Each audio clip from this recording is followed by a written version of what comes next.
السلام علیکم میرے پیارے دوستو آج کا واقعہ ایسے گنہگار انسان کا ہے جس نے اپنی زندگی میں 100 لوگوں کا قتل کیا ہے۔ چلیے آج ہم اس کے بارے میں جانتے ہیں۔ ایک گنہگار کا واقعہ۔ بخاری مسلم حدیث میں بنی اسرائیل کے ایک قاتل کا واقعہ نقل کیا گیا ہے۔ حضور اکرم صلی اللہ علیہ وسلم نے اللہ کے یہاں توبہ کے قبول ہونے کے متعلق صحابہ کرام کے سامنے بنی اسرائیل کے ایک قاتل کا نہایت خوبصورت اور ایمان افروز واقعہ بیان فرمایا کہ بنی اسرائیل میں ایک شخص چوری، ڈکیتی اور قتل میں بہت مشہور تھا۔ وہ بہت معمولی بات پر کسی کو بھی قتل کر دیتا تھا۔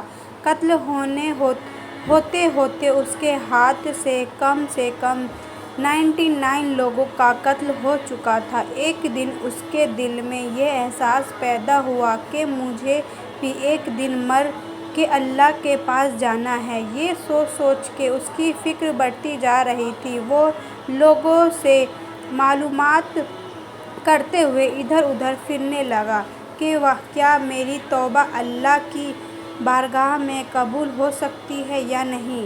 اسے کسی عالم شخص سے ملاقات کرنے کی فکر ہوئی کہ کسی عالم شخص سے پوچھا جائے کیا کسی ایسے شخص کی توبہ قبول ہو سکتی ہے۔ لوگوں نے ایک شخص کے پاس جانے کا مشورہ دیا تو اس شخص نے اس آدمی کے پاس جا کر مشورہ لیا کہ کیا میری توبہ قبول ہو سکتی ہے یا میری مغفرت ہو سکتی ہے کیونکہ میں نے 99 لوگوں کی جان لی ہے۔ تو اس آدمی کو اس کا مسئلہ معلوم نہیں تھا تو اس نے اپنی عقل سے اس سے کہا کہ جو آدمی 99 لوگوں کی جان لے سکتا ہے بھلا اس کی بخشش کیسے ہوگی، اس کی توبہ کیسے قبول ہو سکتی ہے کیونکہ اس نے کہہ دیا ہے کہ تمہاری توبہ قبول نہیں ہوگی۔ تو اس شخص نے غصے میں آ کر اس کو بھی قتل کر کے 100 پورے کر دیے کہ جب میری توبہ قبول ہی نہیں ہوگی تو کیوں نہ تجھے بھی قتل کر کے 100 قتل پورے کر لوں۔ کیونکہ اس نے بھی اسے قتل کر دیا مگر اس کے دل میں ایک آس باقی رہی کہ میری مغفرت کا کوئی نہ کوئی راستہ ضرور ہوگا۔ اس لیے اس نے لوگوں سے پھر معلومات کا سلسلہ شروع کر دیا کہ اس زمین پر سب سے بڑا عالم کون ہے، اس کے جا کر معلوم کروں گا، وہی صحیح مسئلہ بتا سکتا ہے۔ آخر لوگوں نے اسے بتایا کہ اس جگہ ایک عالم رہتا ہے، اسے جا کر معلوم کرو۔ کیونکہ اس نے اس عالم سے جا کر اپنی زندگی کی کہانی سنائی اور اس نے کیسے 100 آدمیوں کو قتل کیا ہے، سارا کارنامہ سنا کر معلوم کیا کہ اب بتلائیے کہ میری توبہ قبول ہوگی کہ نہیں، کیا اللہ کے یہاں مجھ جیسا گنہگار لوگوں کے لیے بھی مغفرت کا کوئی خانہ یا نہیں۔ کیونکہ اس عالم صاحب کو علم تھا اس لیے اس نے بتلایا کہ تیرے گناہ معاف کرنے میں اللہ تعالیٰ کے یہاں ایک رکاوٹ ہے۔ اللہ تعالیٰ کی رحمت کا سمندر تیرے جیسے گنہگاروں کے گناہوں سے بہت بڑا اور بہت وسیع ہے۔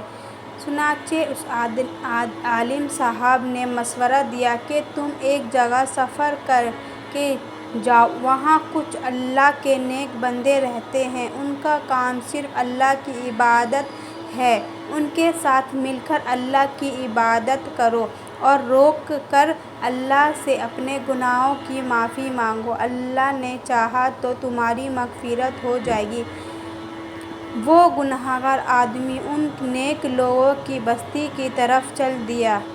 جب اس شخص نے آدھا راستہ طے کر لیا تھا اسی وقت ملک الموت آ گئے اور اسی راستے میں اس کی موت ہو گئی۔ اب اس کی روح کو لے جانے کا مسئلہ کھڑا ہو گیا۔ آسمانوں سے رحمت کے فرشتے بھی آئے اور عذاب کے فرشتے بھی۔ رحمت کے فرشتے کہنے لگے کہ اس کی روح لے جانے کا حق صرف ہم کو ہے، وہ اس لیے کہ یہ سچے دل سے توبہ کر کے عبادت کے لیے جا رہا ہے۔ اور عذاب کے فرشتے کہنے لگے کہ اس کی روح لے جانے کا حق صرف ہم کو ہے، کیونکہ اس شخص نے اپنی زندگی میں کبھی کوئی نیک کام نہیں کیا ہے، پوری زندگی گناہوں میں گزارا ہے۔ اسی دوران آسمانوں سے آدمی کی شکل کا ایک فرشتہ آیا۔ بعض روایات سے معلوم ہوتا ہے کہ یہ آنے والا فرشتہ حضرت جبرائیل علیہ السلام تھے۔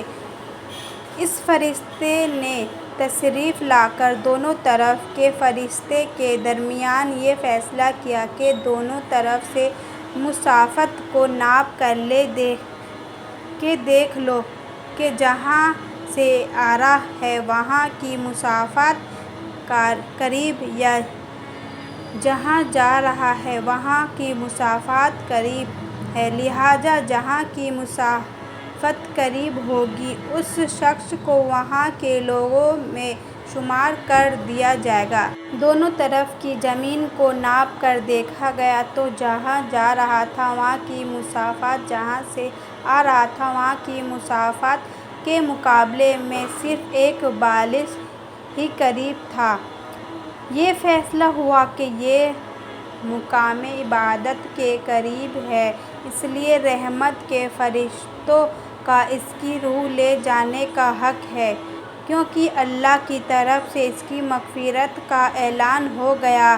ایک روایت میں آتا ہے کہ جب اس شخص کے پاس ملک الموت آیا تو وہ شخص سینے کے بل زمین کی طرف گھسیٹا گیا تھا۔